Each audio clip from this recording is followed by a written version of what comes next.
Welcome back once again to your YouTube channel ENCG Meet. So we have successfully completed the classroom teaching of and then Gandhi came.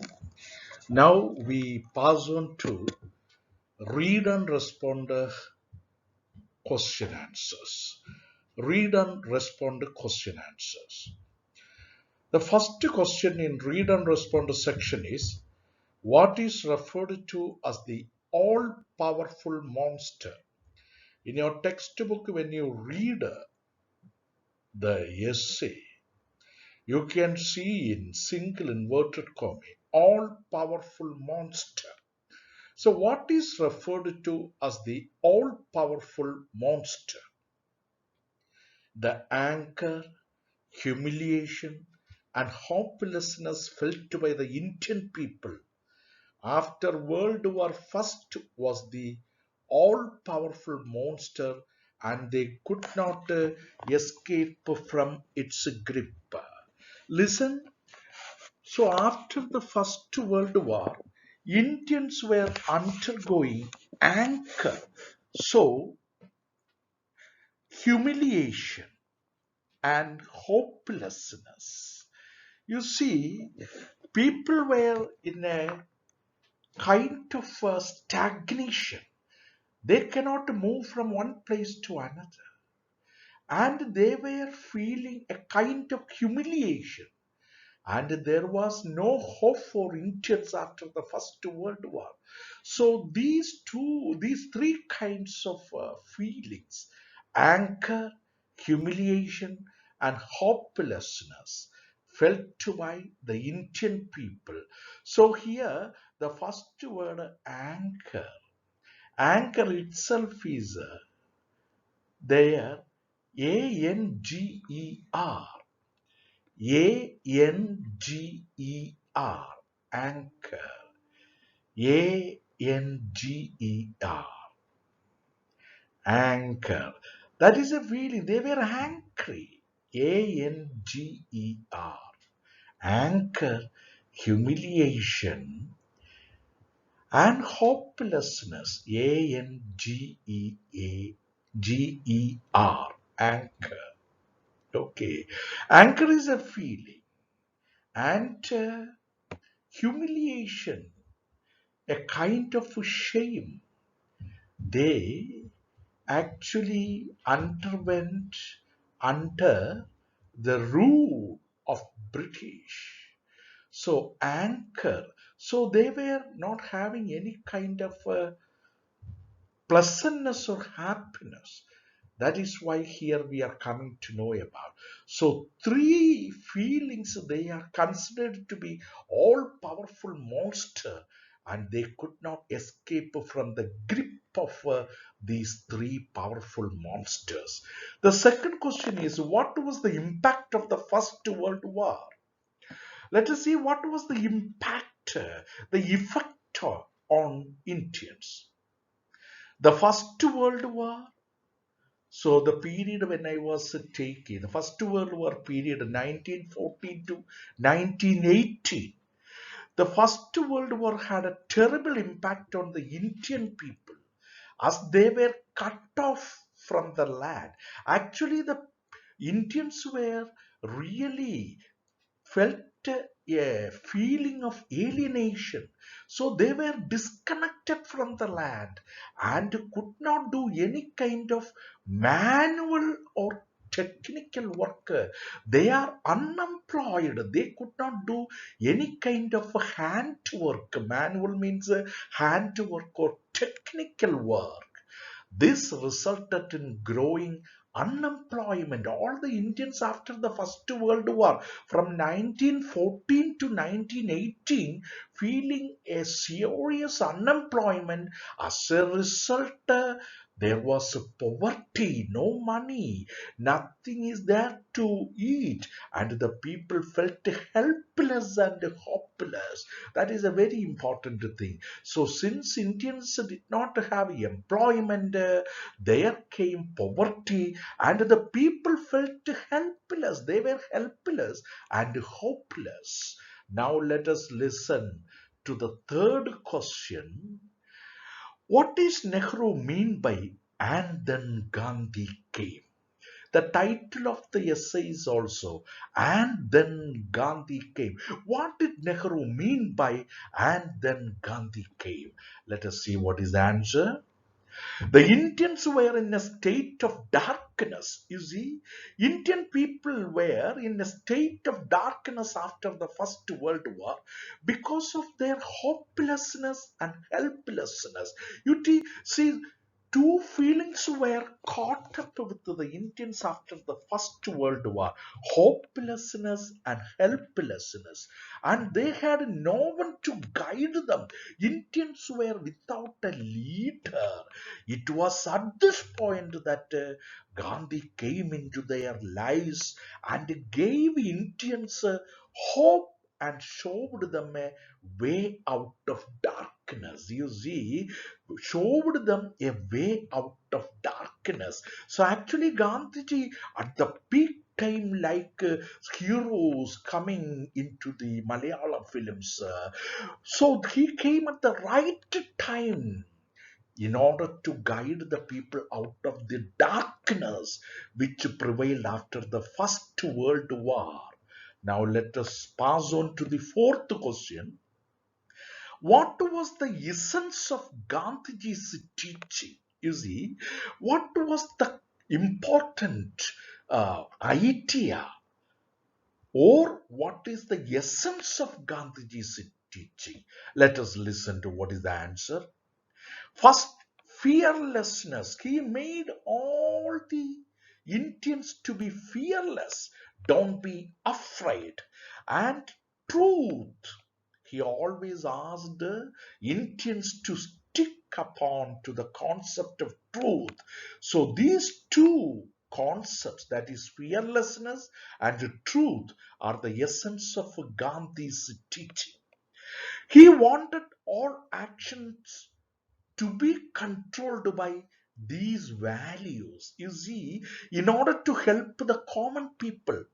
So all the actions of the Indians should be guided or controlled by the two values, that is fearlessness and truth, which will help the common people. And Gandhiji preached that people, especially the peasants means farmers, and the workers, daily laborers, shouldn't be exploited. So they shouldn't be exploited. Their hard work shouldn't be exploited. Their monetary benefits shouldn't be exploited. And that resulted in poverty and misery. You see, especially he concentrated on two sections of people, that is peasants. Peasants means farmers and workers. They shouldn't be exploited. They shouldn't be overtaxed. So if they are overtaxed, that will result in poverty and misery. Now we will pass on to the fifth question. What does the word Abhaya mean? When you read the essay written by Jawaharlal Nehru, there is a word Abhaya in single inverted comma. Let us see, what does the word Abhaya mean? Abhaya means fearlessness, nirphaya, without fear. It is not only just physical courage. You see, fearlessness doesn't mean that it is the fearlessness of physical courage, and also the absence of fear from the mind also. So physical as well as mental fearlessness. That is why it is not the fearlessness of the body, but also the fearlessness of the mind. So there shouldn't be there shouldn't be fear in the body as well as in the mind. That is what Abhya means. Fearlessness, not only just a physical courage, but also the absence of fear from the mind. Now we will pass on to the sixth question. What did Gandhiji exhort the people to do? So what did Gandhiji urge the people to perform or to practice? is or to do? Let us see the answer. Gandhiji exhorted the people not to be afraid. Don't be afraid of anything. So then Gandhiji is highlighting what are the different sorts of fears. The British rule in India, through cultivating fear into the people. So actually, the British rule in India cultivated fear into the minds of the people. So what are the fears? Fear of the army, fear of the police, the secret service fear, the official class, the fear of official class, the fear of laws, the fear of prisons, the fear of landlord's agent, the fear of money lender, the fear of unemployment and starvation. So like that, there are numerous fears caught up with the minds of Indians. Gandhi wanted to uproot and put away all these, uproot, throw away all these various types of fears. That is what Gandhiji exhort the Indians to do. Now we will pass on to the seventh question. What did Gandhiji do to remove fear from the minds of people? Yes. So Gandhiji has done something to remove fear from the minds of the people. Let us see, what did Gandhiji do? Gandhiji told the people not to be afraid. Fear builds its ghosts which are more fearsome than reality. So that is a very important one. He told Indians not to be afraid of anything. And fear builds its ghost, that means the gravest terrible monster, which are more fearsome than reality itself. Which is more fearsome than reality itself. When reality is calmly analyzed, you see, when the reality is very patiently analyzed, calmly means patiently analyzed, and its consequences willingly accepted, and its results willingly accepted, fear goes away. That is the psychological concept that Gandhiji is telling all the Indians not to be afraid. Suddenly, the black pall of fear, pall means a film, a thin film of fear was lifted from the people's minds. Then a layer of fear is removed from the people's minds. The need for falsehood and secretive behavior was lessened. As a result, the need for falsehood, people cannot stick up onto the untruth, and secretive behavior, that means cheating the authority, that was lessened. This is what Gandhiji do to remove fear from the minds of people. Now we will pass on to the eighth question. Why was Gandhiji compared to a psychologist? Why was Gandhiji compared to a psychologist? Let us go to the answer of this one. Why was Gandhiji compared to a psychologist? Because Gandhiji brought a psychological, a high space is there, a psychological change in people, a then there is a space. Because why Gandhiji was compared to a psychologist? First, he brought a psychological change in people. A psychologist, G-I-S-T, T also is there, psychologist. Yes, then there is a T also is there. What does a psychologist do? A psychologist probes deep into the patient's past to find out the origin of his complexes. Gandhiji did the same. He probed deep into the minds of Indians and exposed the needlessness of fear. They were made to feel ashamed for accepting an alien rule. Alien rule here means a British rule. That is a foreign rule. Alien here means it is a foreign rule that had degraded, had degraded and humiliated the Indians. They were now filled with the desire not to submit to the repressive rule of the British East India Company any longer. That is all.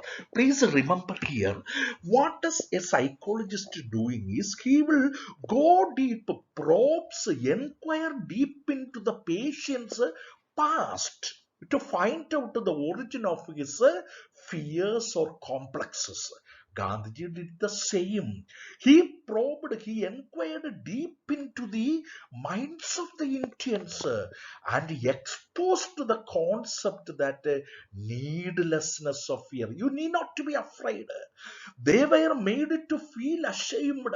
You see, finally, Gandhiji made Indians feel ashamed for accepting an alien rule. Finally, he told, hey, Indians, are you not ashamed of accepting a foreign rule that had degraded completely our rule? That rule had degraded, completely degenerated and humiliated, ashamed the Indians. And finally, now the Indians were filled with a desire not to submit to the repressive rule. That means the British people were repressing all the Indians. That was the rule or reign they were practicing in India. And Indians took a decision that they will no longer submit to the repressive rule any longer. Please remember here, deep into the minds of Indians and exposed to the needlessness of fear, they were made feel two should be cut. They were made feel, they were made feel ashamed for. That is a very important thing. We will now pass on to the ninth question. What does the ninth question say about that one? What, according to Gandhiji, is the truth? Now, the ninth question is asking, what is truth? Especially according to Gandhiji, truth is relative and absolute. So, Gandhiji says that truth is related to something and it is absolute, infinite. Truth is beyond us, beyond our imagination and thinking. Different persons take different views of truth. Yeah, each person has his or her own view of truth. And each person is powerfully influenced by his own background. Truth, definition of each person. Definition of each person will mainly depending upon his own background, his own training, and his own impulses, taste, or interest. Gandhiji believed that truth, what an individual himself feels and knows to be true. So Gandhiji believed that, or Gandhi believed that truth, what an individual himself feels and it knows to be true. Now, we will pass on to the 10th question. How did Gandhiji influence the people of India? You see, as father of India, as father of our nation, how did Gandhiji influence the people of India? Let us see. Gandhiji influenced the people of India in different degrees. You see, that is all. It is not the same degree that he influenced all the Indians. Gandhiji influenced the people of India in different degrees. Some people changed completely. Some people changed only partially. Different people reacted differently, but everyone was influenced by one way or the other way. Please, I will say once again, that is a very important thing. Some people changed completely by the influence of Gandhiji, and some people changed partially by the influence of Gandhiji, and different people responded differently. But one thing is sure, that everyone was influenced in by one way or the other way. Now we will pass on to the 11th question. What was the twofold action involved in Gandhiji's exhortation? So, what was the twofold action that Gandhiji urged the people to perform or practice? Let us see answer. The first action involved in challenging and resisting foreign rule. Challenge the British rule and tried to resist, stop the foreign rule. That was the first action involved. The first action involved in challenging and resisting foreign rule, and the other action is to fight against our own social evils. You see, when Gandhi came to India, at that time there were so many social evils like untouchability and social discrimination. That means high class people and low class people. So there shouldn't be any kind of touchability. So untouchability was prevalent. That was one of the most important social evils prevalent at that time. And social discrimination, discriminating, differentiating people on the basis of color, caste, creed, religion, and all these things. So the first action involved in challenging and resisting foreign rule, and the second action is to fight against their own social evils like untouchability and social discrimination. Now we will pass on to the 12th question.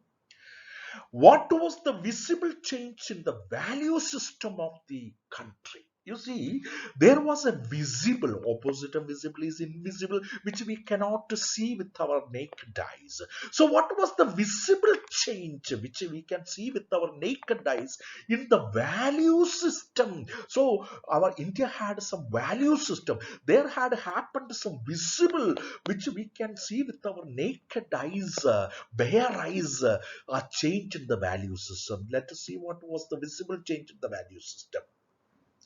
Gandhiji wanted the people to give up their titles given by the British. You see, he asked the people to give up their titles. You have some titles just like lords and something like what do we call as a landlords and dukes. Please give up those titles. Actually, these titles were given to some of the Indians by the British people, even though not many people gave the titles. So when Gandhiji told them to throw away their titles, not many people gave them. They did not. Many people did not throw away their titles, but the prestige associated with the titles lessened. So significance, the importance of the titles lessened. The pomp and splendor, you see, there was some sophisticated nature about these titles. Pomp, people living in very luxurious and lavish spending ways, associated with the viceroy's court. You see, viceroy is another position in British East India Company, was seen as foolish. This kind of positions are foolish. Rich men were not anxious to show off their riches anymore. You see, rich people, they stopped showing off their richness. They adopted simpler ways of dressing. You see, rich people did not go for an elegant way of dressing, but a simpler ways of dressing, and it became almost M-O-S-T. Almost, there is a spelling error. A-L-M-O-S-T. Almost, and became almost indispensable indistinguishable. Indistinguishable means they cannot be separately noticeable from the common people. So they are also just looking like a common people. So these are the visible changes that had happened in the value system of the country at that time, just because of the influence of Gandhiji upon Indians. Now we will pass on to the 13th question. What was the influence of Gandhiji in the villages? That is another thing. Let us see what was the influence of Gandhiji in the villages. Gandhiji sent the leaders, the people who have to guide other people, leaders, to the villages. You go to the villages to conscientize or empower the peasants, awaken the peasants. The peasants means farmers. The peasants were shaken up. Actually, the condition was over the plight, very pathetic condition of the farmers were shaken up and began to come out of the shell. So they were in a shell completely covered with the darkness, and they decided and started to come out of that very bad condition, emerging out of the pathetic condition of their shells, and they were trying to fight against their or to fight for their rights. Now we will pass on to the 14th question. What was the India of the Gandhiji's dream? So what kind of India that Gandhiji dreamt of?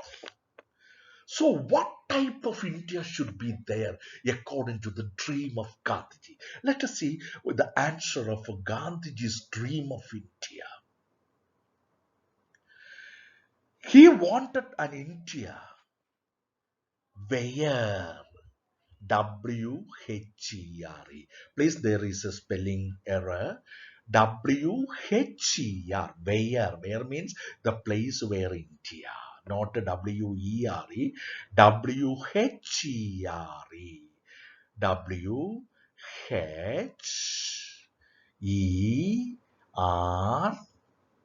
WHERE. You see, he wanted an India where the poorest should feel that it was their country. Actually, India should be a land of the poorest people. They should have an effective voice in the ruling. Have HAVE. These poorest people, they should have HAVE. They should have an effective voice. The poorest people of India, the poorest Indians should have an effective voice in the ruling. Actually, the government should be made of the poorest people. They should have a effective voice in the ruling. He wanted India not to have a class distinctions. So India should not have a class distinctions. It should be free from class discrimination. All are equal. He wanted India to be a place where all people lived in perfect harmony. All the people should live like brothers and sisters. So universal brotherhood he is aiming at, and there should be no room for untouchability. All people are equal. Intoxicating drinks and traps. So India should be free from intoxicating drinks and drugs. Drug abuse shouldn't be there, and women should have equal rights as those of men. That's all. So there should be equality between men and women. So this is the fine India that Gandhiji dreamt of. Now we will pass on to the 15th question. What, according to Gandhiji, was the essential culture of India? What was the important culture of India according to Gandhiji? Let us see what is the answer of this question. As far as Gandhiji is concerned, Indian culture is neither Hinduism nor Islamic. That is a very important one. There is no religion is given much more important. Neither Hinduism nor Islamic, but a fusion of all these religions. Although proud of its Hindu inheritance, you see, as far as India is concerned, India is a Hindu nation. That is what we, although we are proud of its Hindu inheritance which has come from our fathers and forefathers inheritance. Gandhiji tried to give Hinduism a kind of universal coloring or attire that included all religions within the fold of truth. You see, he tried to give Hinduism a kind of universal or cosmopolitan cover, attire, dress that included all religions within the fold of truth. All the religions are coming under this universal dress. He refused to narrow his cultural inheritance. He refused to narrow. He wanted to be what outreaching, and he does not want to narrow. He refused, does not want to narrow his cultural inheritance. By the time he made it generous for all the religions, that was the essential culture of India. Now we will pass on to the 16th question. What was the psychological THE? Then there is a gap. The psychological, two words are there. There should be a space. What was the psychological revolution, sudden change that Gandhiji brought about? Revolution is all-round sudden change. That change is not a physical change, but the psychological revolution that Gandhiji brought out. Let us see. What is the answer for this one? Gandhiji was surprisingly, astonishingly, an astonishingly vital man, vigorous man, powerful and potential man, full of self-confidence. He had his own self-confidence, 100% self-confidence, an unusual kind of power he had. You see, apart from his physical nature, he had an unusual kind of power.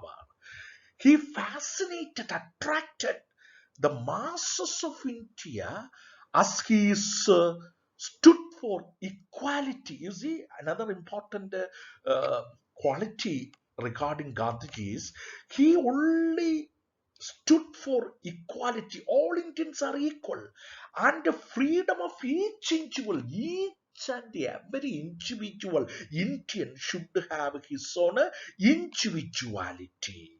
He attracted them. He fascinated them like a magnet. You see, when you keep a magnet, all the iron substances will be coming into. Like that, Gandhiji attracted all the Indians like a magnet to them, to the Indians. He seemed to link up the past. You see, according to Indians, Gandhiji is a kind of a link connecting both the past with the future. He does not think about the present because present is unpleasant for the Indians after the First World War. That is why Gandhiji was just like a link connecting the past with the future and make the bad present. Present is very unpleasant for the Indians. Appear as a stepping stone. Actually, failures are the stepping stones to success. Like that, he told all the Indians, please connect your past with the future and make your present, that is unpleasant, bad present, as a stepping stone for a better future of life and hope. That is all. So you must aim at a better future of life and hope. So now we will be, I think this is the last question we have come across, and this episode I am just going to wind up. The next episodes we will be coming with the think and write and textual activities, Please watch again and again the classroom teaching videos and systematically take down these notes which will make you 100% confident to attend your examination very confidently and score A plus for your English. Wish you all the best. And if you haven't subscribed and share this channel to one of some most of your friends, please try to subscribe, enable the bell icon, and press all and share to your friends. Wish you all the best. Thank you very much.